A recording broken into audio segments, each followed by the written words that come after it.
तथापि स्वर्णमयी लङ्का न मे लक्ष्मण रोचते।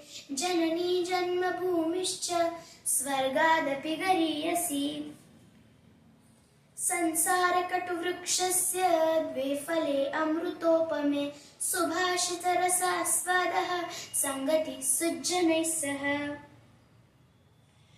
सुखार्थी चेत्यजेत् विद्यां विद्यार्थी चेत्यजेत् सुखं। सुखार्थिनः कुतो विद्या कुतो विद्यार्थिनः सुखम्। अञ्जलिस्थानि पुष्पाणि वासयन्ति करद्वयम्। अहो सुमनसां प्रीतिः वामदक्षिणयोः समा। यथा चित्तं तथा वाचो यथा वाचस्तथा क्रियाः। चित्तैवाची क्रियायाञ्च साधूनामेकरूपता। षड्रसाः पुरुषेणेह भोक्तव्या बलमिच्छता। अम्लस्तिक्तः कषायश्च मधुरो लवणः कटुः। ज्ञानतृष्णा गुरौ निष्ठा सदा अध्ययनदक्षता।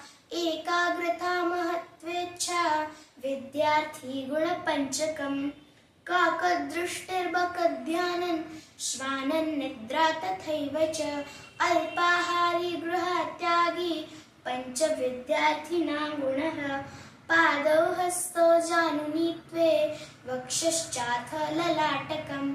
अष्टाङ्गेन स्पृशेद् भूमि साष्टाङ्गप्रणतिश्च सा।